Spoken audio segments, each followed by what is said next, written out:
Welcome to Yatim Khana and Madrasa, Anjuman Khairul Islam's Pune College of Arts, Science and Commerce, Camp Pune 1.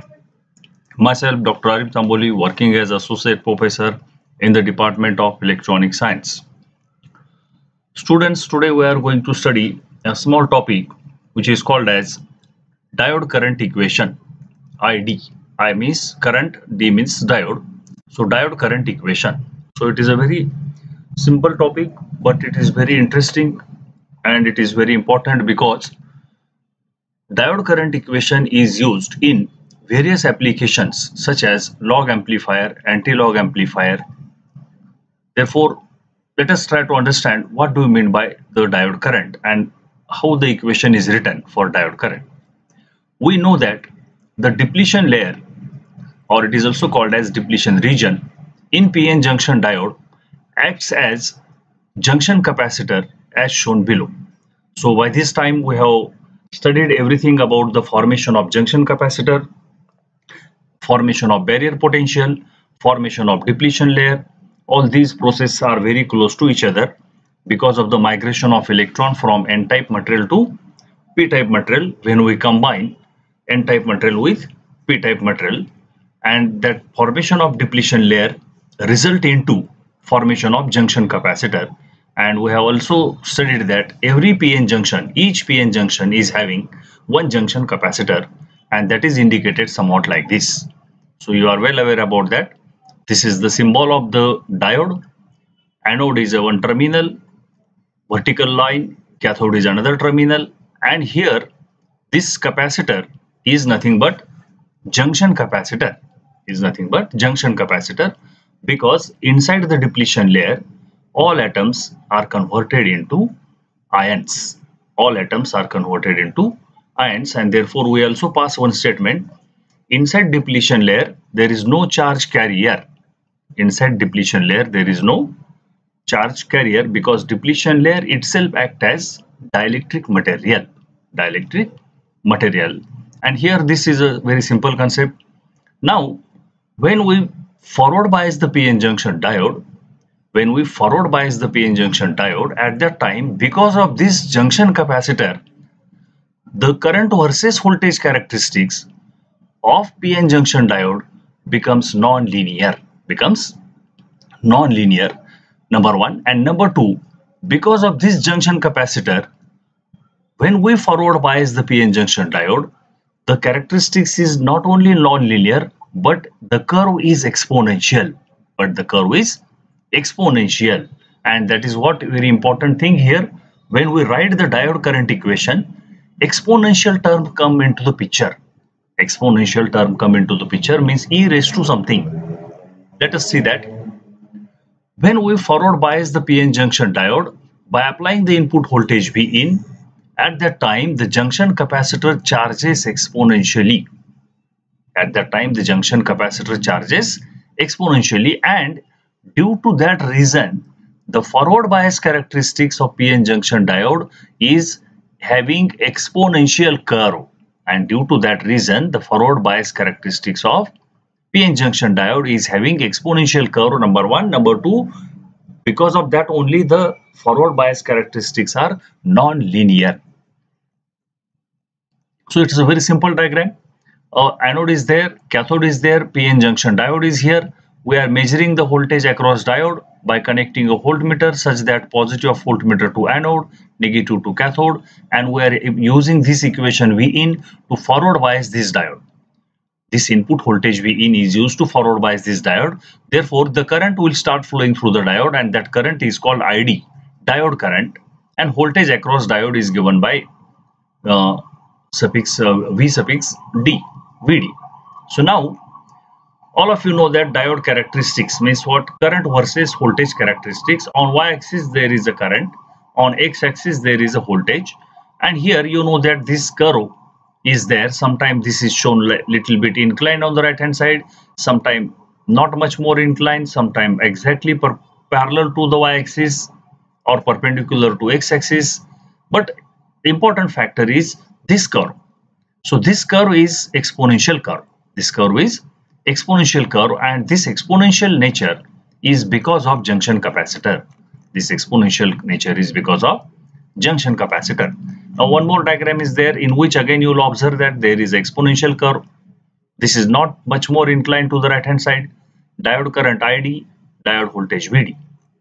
Now the exponential nature is basically a logarithmic nature. So it is a mathematics. The exponential nature is basically a logarithmic nature, and due to this reason the PN junction diode behaves as log element. So as I told you that because of the junction capacitor, the PN junction diode can be used in anti-log amplifier and log amplifier because diode is behaving as a log element.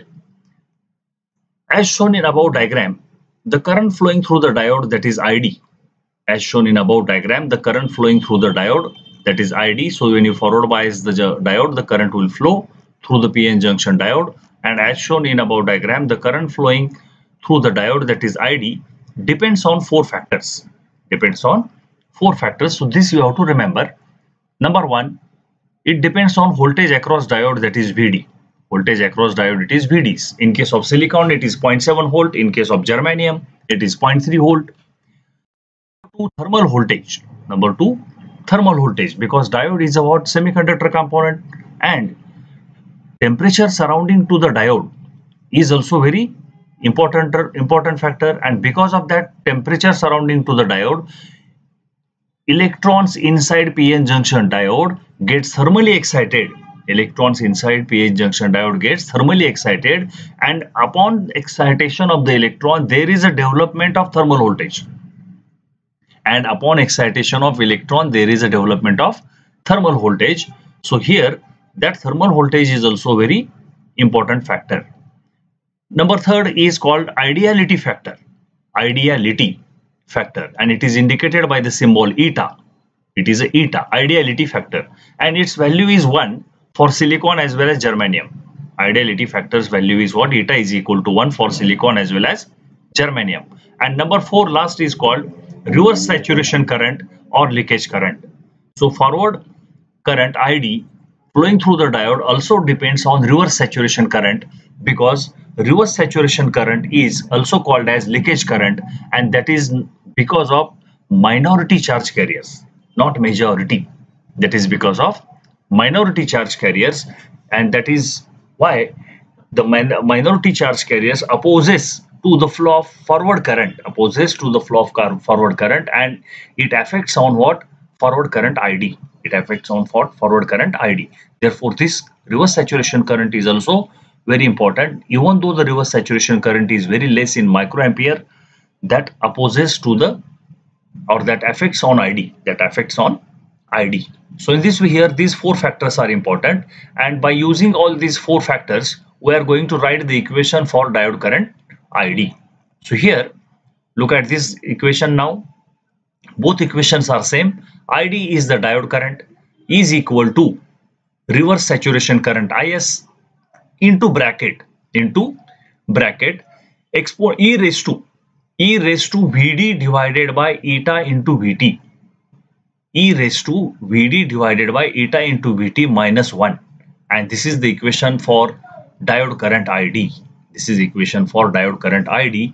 So here, as I have explained you, reverse saturation current also plays the role in deciding the diode current ID. VD, voltage across diode, also plays the role in deciding the diode current ID. Equality, identity factor eta. So ideality factor eta,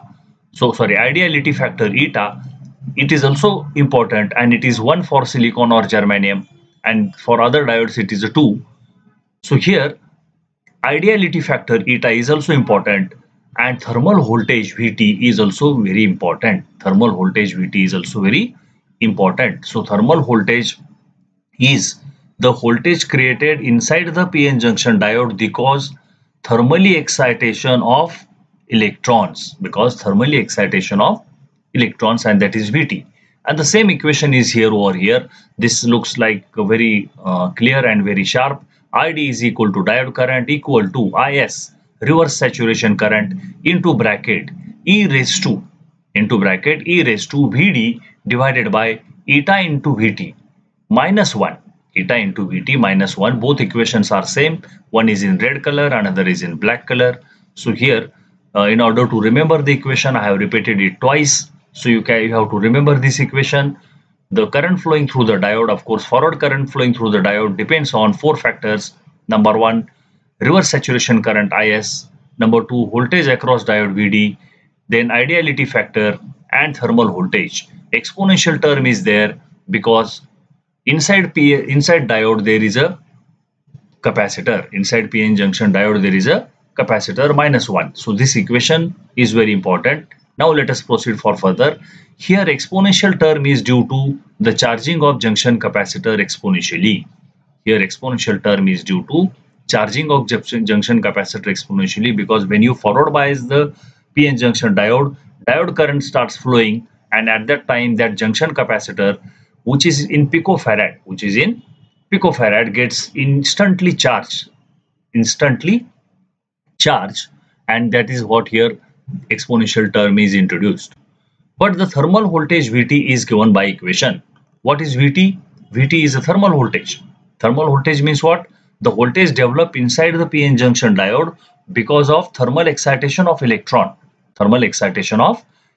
And this thermal voltage depends on what factor? 3 factors. Factor number 1, thermal voltage is given by equation K into T divided by Q. K into T divided by Q. Thermal voltage is the voltage developed inside PN junction diode because of thermally excitation of electron. Therefore, thermally excitation means temperature surrounding to the diode is also important. Charge on electron is also important, because when we say thermal voltage, the excitation of electron, thermally excitation of electron means here charge on electron is also important, and K is called your Boltzmann's constant. So Vt is equal to K into T divided by Q. So here this equation is Vt is equal to K into T divided by Q. So here K is equal to Boltzmann's constant. K is equal to Boltzmann's constant, and which is given by value 1.38 into 10 raised to minus 23. 1.38 into 10 raised to minus 23 joules per Kelvin. Q is equal to charge on electron. And you know very well it is 1.6 into 10 raised to minus 19 coulombs. 1.6 into 10 raised to minus 19 coulombs. And T is here. Here the T is absolute temperature in degree Kelvin. Absolute temperature in degree Kelvin, that is very important factor, because here temperature T is not taken in degree centigrade. So this is your Vt. So now substitute the value of K, means Boltzmann constant we know, charge on electron we know, and let us consider that temperature is 27 degrees centigrade. Therefore, in degree Kelvin, if you convert 273 plus 27, it will come T is equal to 300 degree Kelvin. 300 degree Kelvin. And if you know the hot temperature 27 degrees centigrade and converting it into degree Kelvin as a 300 degree Kelvin, K is the Boltzmann's constant. K you know very well. Q is the charge on electron, you know very well. Therefore, let us calculate the thermal voltage. Let us calculate the thermal voltage at room temperature. So here, substitute the value of K, Boltzmann's constant, Q, charge on electron at room temperature. Consider room temperature 27 degrees centigrade. Therefore, T is equal to 300 degree Kelvin, and then you will get Vt is equal to 25.8 millivolt. How much it will get? 25.8 millivolt. And now why we are doing this here? Because in case of diode current equation, this Vt is there. So this Vt, which we have given by the equation Kt upon Q. Therefore, now at room temperature, if you calculate this Vt, which is coming some around about 25 millivolt. How much? 25 millivolt. Millivolt means 10 raised to minus 3 volt. Millivolt means 10 raised to minus 3 volt. Therefore, you will observe that this exponential term, eta is equal to 1. Let us take ideality factor, eta is equal to 1. Therefore, Vd, voltage across diode, is your 0.7 volt divided by 25 into 10 raised to minus 3 volt. 25 into 10 raised to minus 3 volt, because Vt you got in what?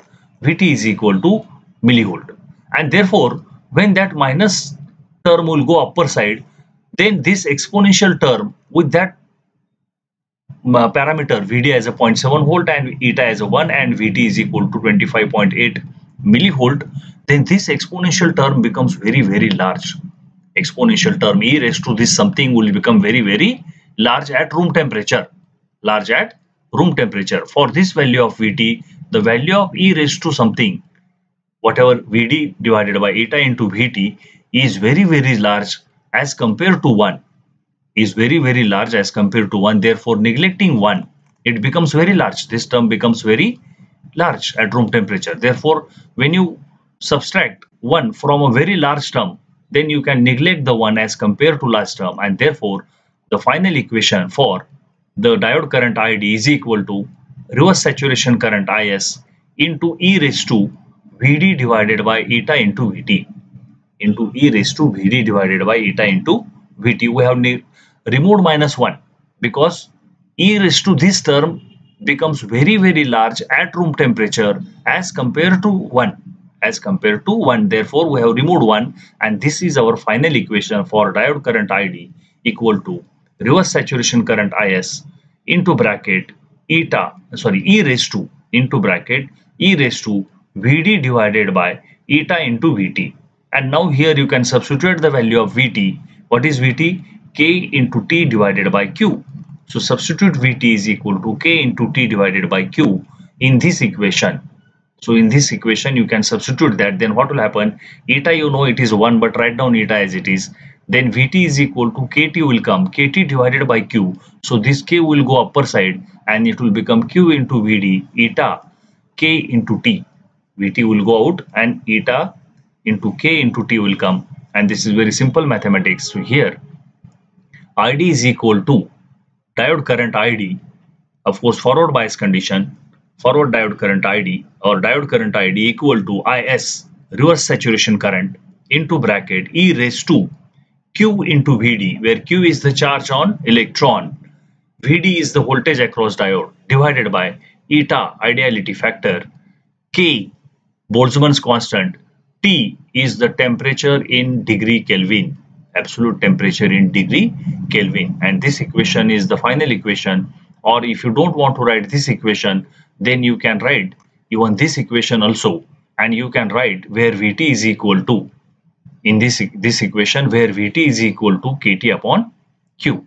And with this will conclude that our topic, which is called diode current equation, is over. In this equation, reverse saturation current or leakage current is very small in microampere. Reverse saturation current or leakage current is very small in microampere, and this reverse saturation current, it is due to minority charge carriers. So this is, with this, the diode current equation topic, which is very simple. So we have covered that topic, and you have to remember this equation or that equation. As I told you, this diode current equation ID is equal to IS reverse saturation current into bracket e raised to Vd divided by eta into Vt, where Vt means thermal voltage is equal to Kt upon Q. And now the next topic is our, in this case only, when does capacitor charges exponentially? When does capacitor charges exponentially, and when does capacitor charges linearly? So this is a very simple topic in electronics, but you need to understand why does the capacitor C charges exponentially? Why does the capacitor C charges exponentially? And in case of diode, again see here, inside the PN junction diode there is a junction capacitor. Inside PN junction diode there is a junction capacitor. So when you connect this junction capacitor to the DC voltage, through the resistance R, then this capacitor charges exponentially. So that is what we are going to study, exponential curve, why it is there. So the topic is very simple.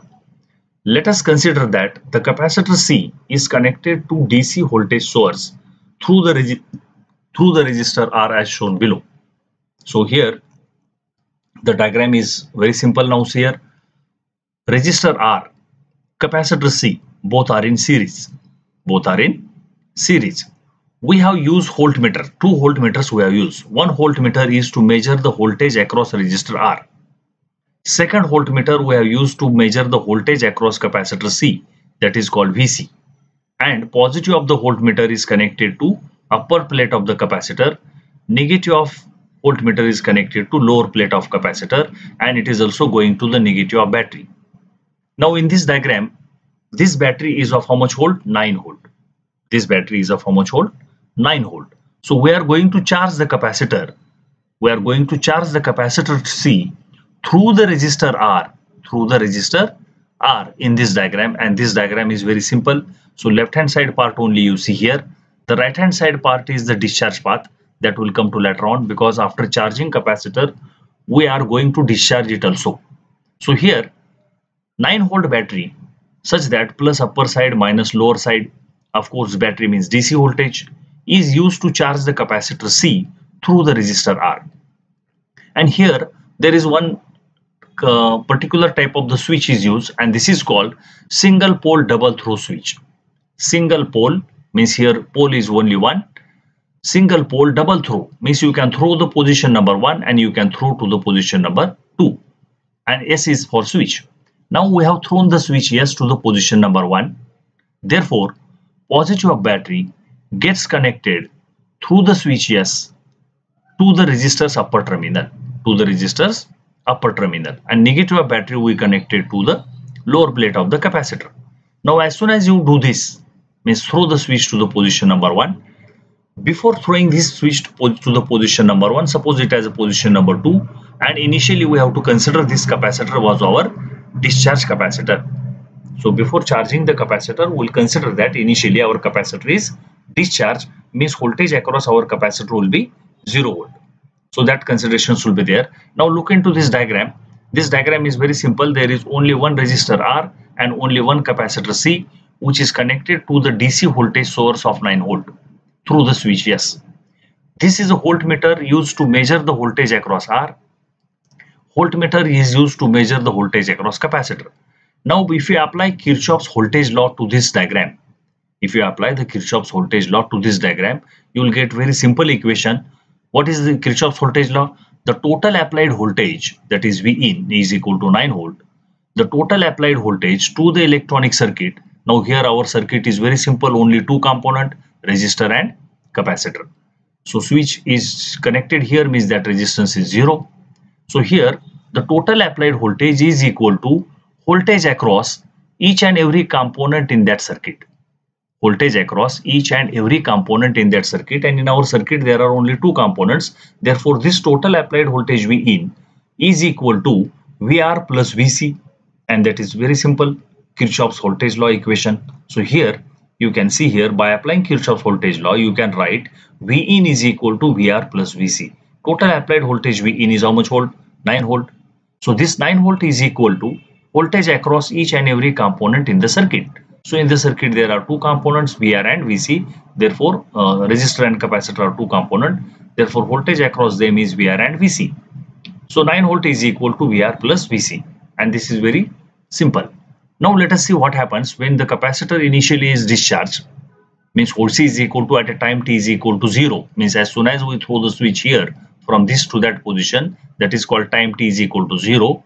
Voltage across capacitor is 0 volt, and then when you throw the switch yes, then what happens we are going to study here, and everything is written in the very simple language. So here see, as shown above, when switch yes is at position 1, at that time charging of capacitor takes place, and when switch yes is at position number 2, at that time discharging of capacitor starts, or discharging of capacitor takes place. So it's very simple. See here again, when the switch yes is at position number 1, at that time resistor and capacitor gets connected to the positive of battery. Therefore capacitor will start charging through resistor R.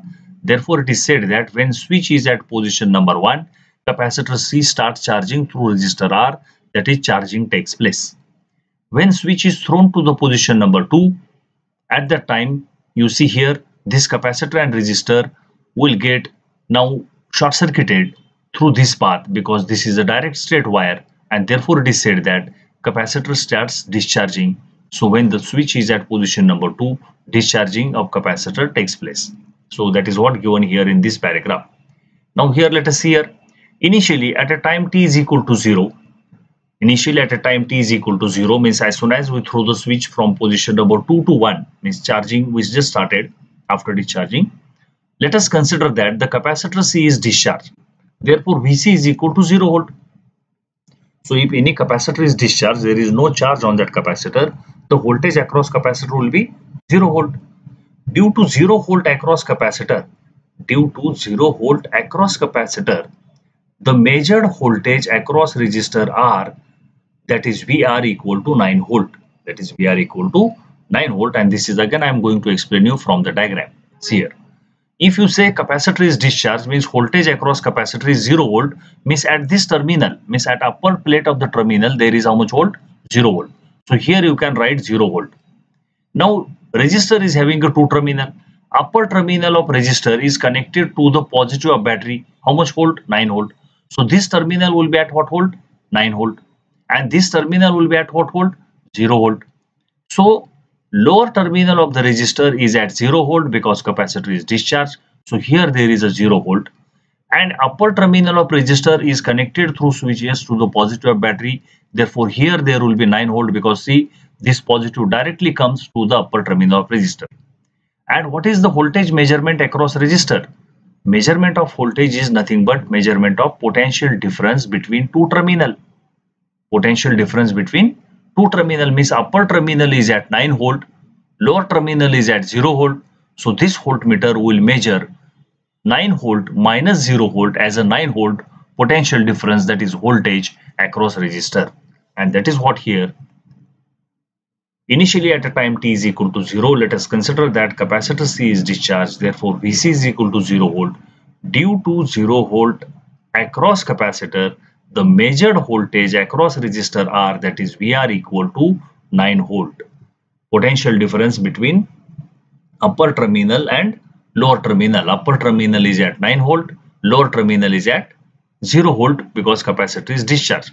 And one more thing you remember in this, as long as switch is connected to the position number 1, upper terminal of resistor is permanently connected to 9 volt. As long as switch is to the position number 1, you remember upper terminal of resistor is permanently connected to 9 volt. Now initially this is 0 volt, that's why 9 volt minus 0 volt will be 9 volt measured across resistor R, that is VR. Okay, let us proceed now further. Due to very large potential difference, VR is equal to 9 volt. VR is equal to, not a 10 volt please, VR is equal to 9 volt. Due to very large potential difference, VR equal to 9 volt across resistor R at a time t is equal to 0.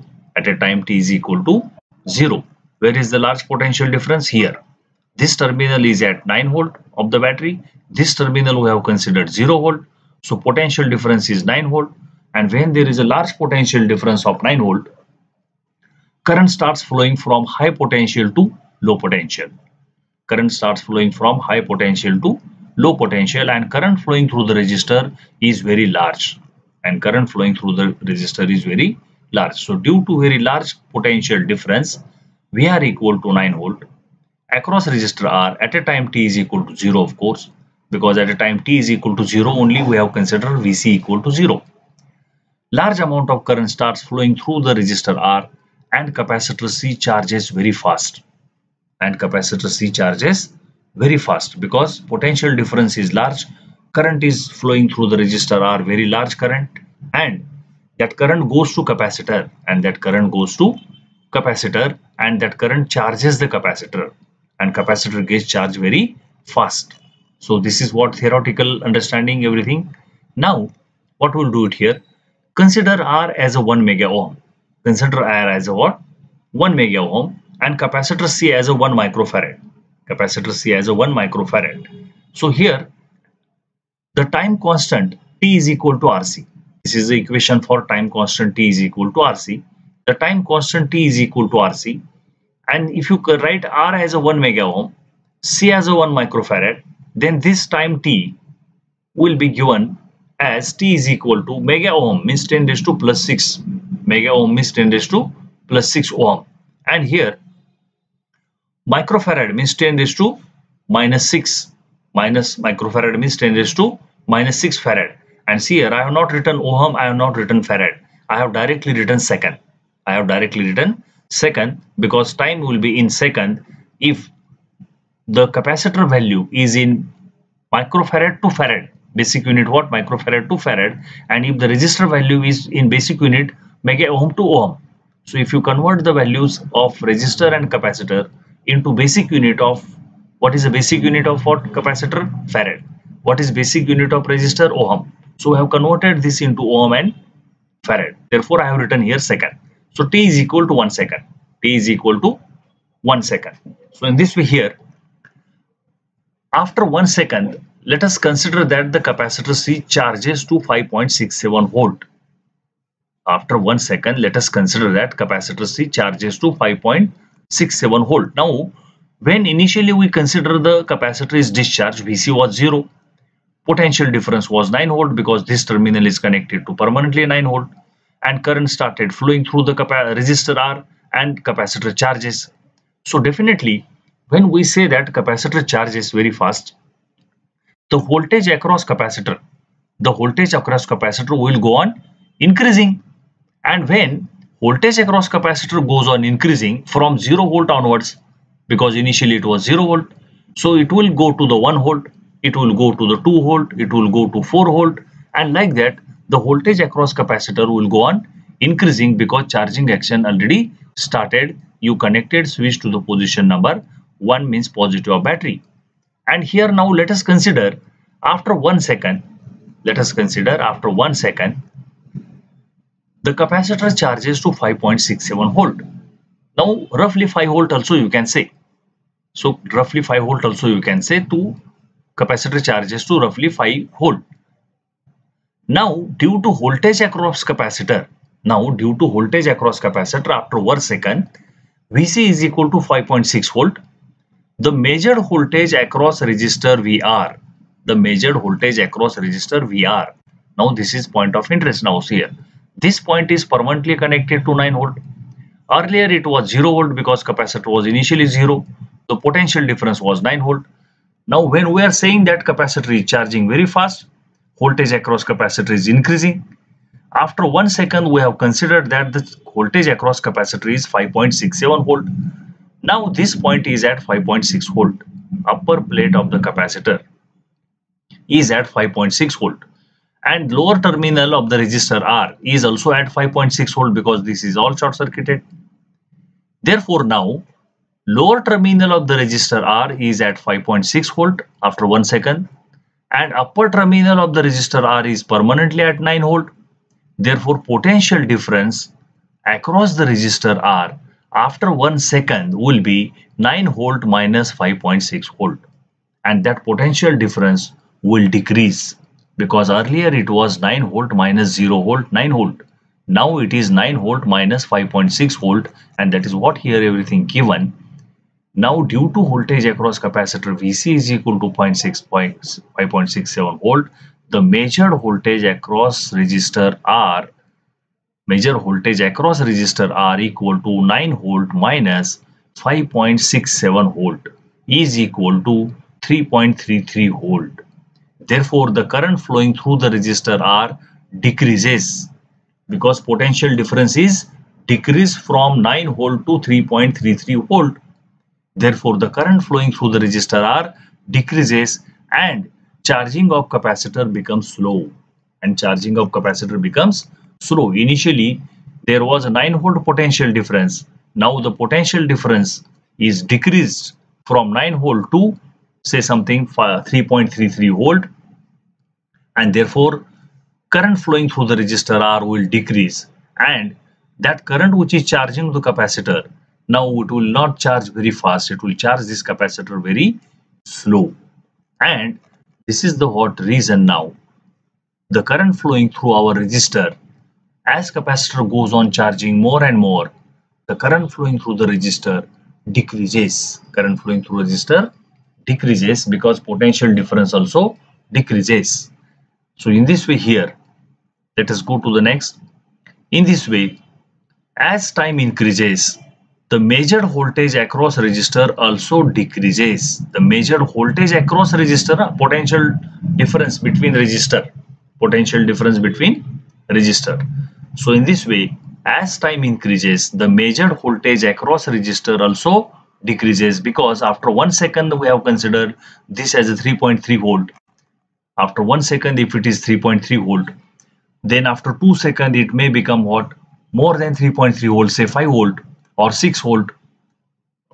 So this voltage, and then potential difference will go on decreasing. So after, say, suppose 4 seconds, if this is just 1 volt, after, sorry, if this is 8 volt, after, say, suppose 4 seconds, if this is 8 volt, capacitor is charged to 8 volt, then 9 volt minus 8 volt will be 1 volt only, and the potential difference is very less, 1 volt.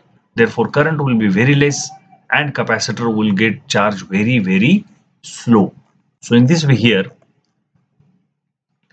as explained above, in this way, the as time increases, the measured voltage across resistor also decreases and current flowing through resistor R also decreases. So here, as explained above, the current flowing through the resistor R is not a constant.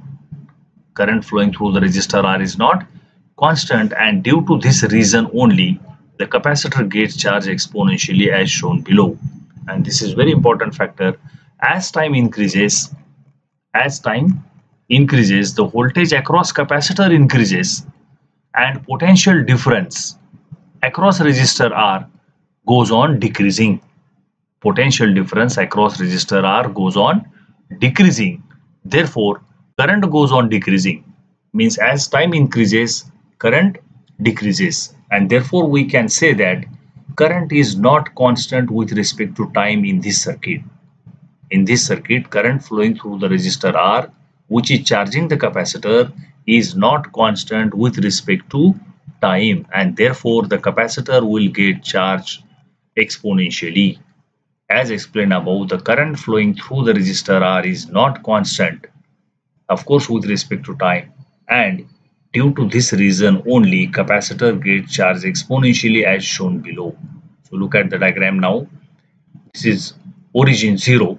On right hand side, x-axis, there is time t, 1 RC, 2 RC, 3 RC, 4 RC and 5 RC. So why time t is equal to RC? Because R and C values are very important, value of resistor and value of capacitor, because if the resistor is large in mega ohm, less current will flow and time required to charge will more. Accordingly, capacitor is small or big, on that also it depends. On y-axis there is a voltage across capacitor.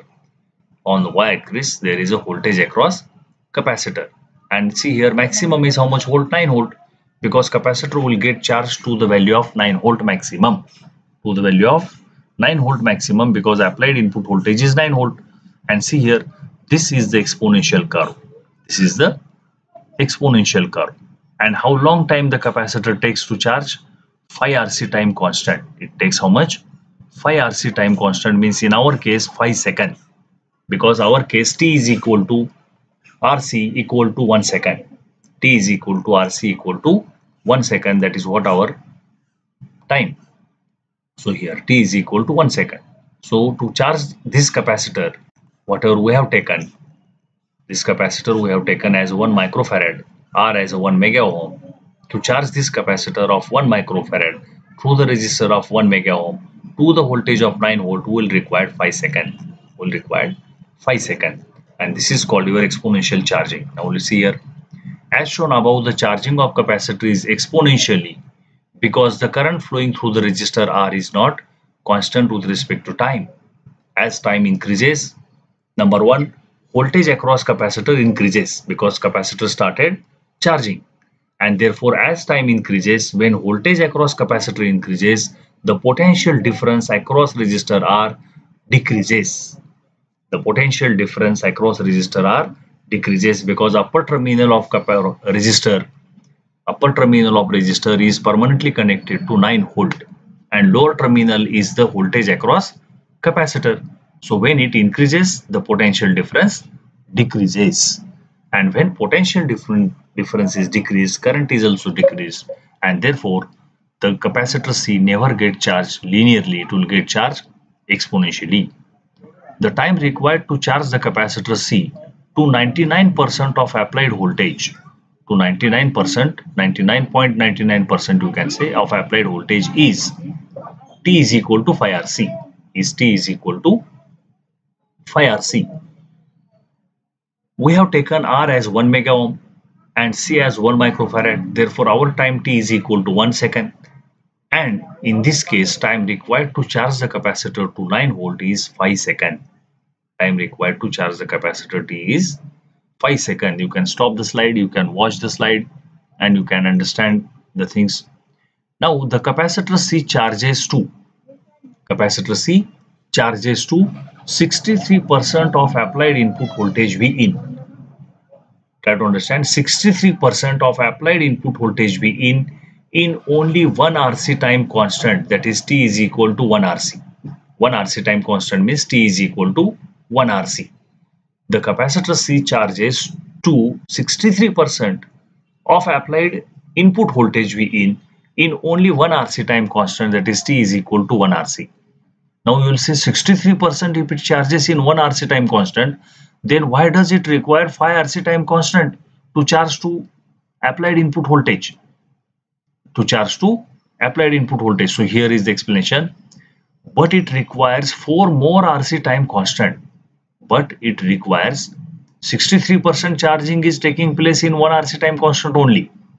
But it requires 4 more RC time constant, that is T is equal to 4 RC, to charge for remaining 37%, because 63 plus 37 will be 100, to charge for remaining 37%, because initially due to large potential difference, the current flowing through resistor R is very large. Which charges the capacitor very fast, and therefore initially in 1 RC time constant the charging is done 63%. Initially in 1 RC time constant the charging is done how much percent? 63%, and therefore required 37%, remaining 37% charging is completed in 4 RC time constant. Why like that? Because current flowing through the resistor is decreased and charging rate of capacitor is also decreased. And this is the very important paragraph. 63% charging is done in only 1 RC time constant. Now let us go to here. As time increases, the voltage, that is VR, voltage across resistor R, that is VR, decreases. As time increases, the voltage R across R, means that is VR, decreases. Potential difference, voltage across R means what? Potential difference across R decreases and current also decreases. Therefore charging of capacitor becomes slow. And therefore it requires 4 more RC time constant to charge for remaining 37%. Now this is about all charging. Now let us talk about discharging. When switch S is thrown to position number 2, at that time already charged capacitor to 9 volt starts discharging through the same resistor R and discharge path as shown below.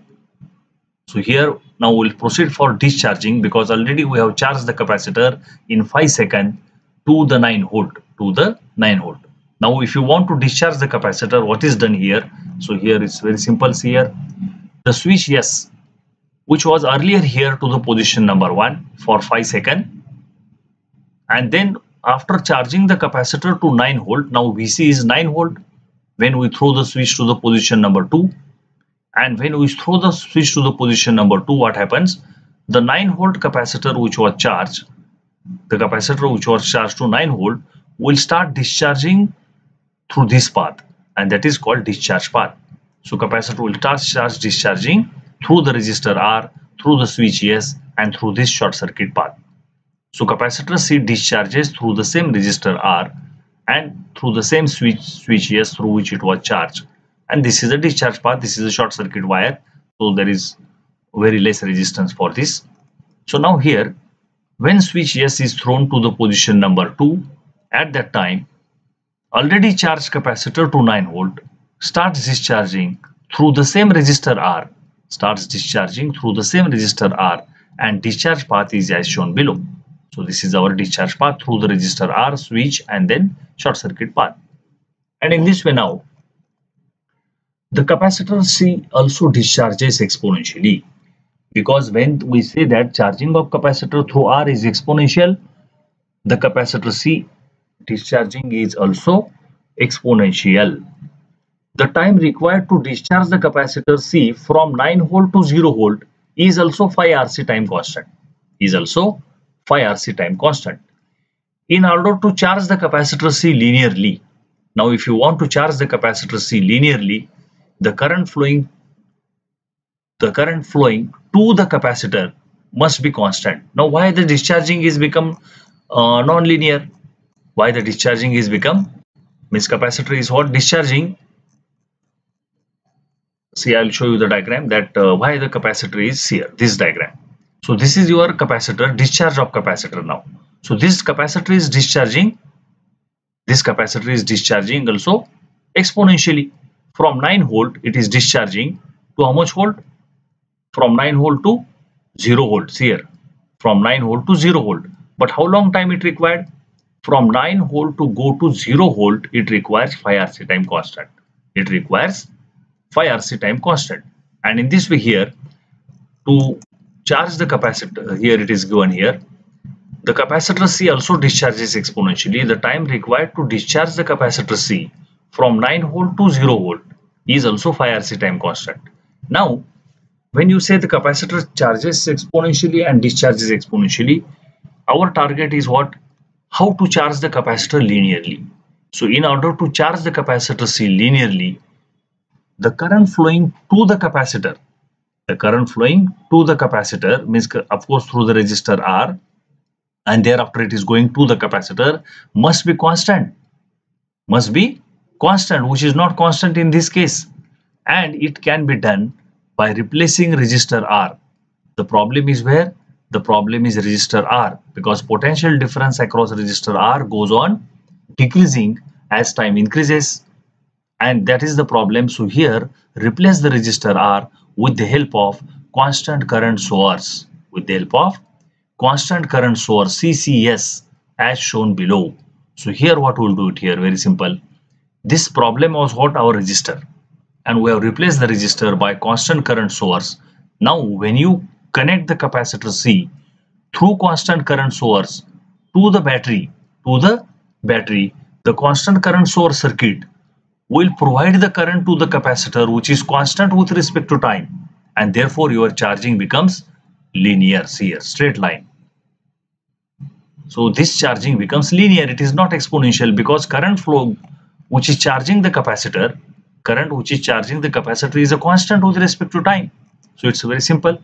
Similarly, the discharging of capacitor C also becomes linear if the same capacitor, or if the capacitor is discharged with the help of constant current source as shown below. So again what you do, charge the capacitor through constant current source linearly through the switch S to the position number 2, and discharge the capacitor of course through constant current source, and discharge the capacitor C of course through constant current source. You will get discharging also, see here, 9 volt to 0 volt. So in this way the discharging also becomes linear. Now here there is no time constant, how long time it will require, because there is no R, there is no resistor R, and therefore that will depend on the parameter of constant current source, how it is designed. And with the help of this we'll stop here, and final conclusion is what?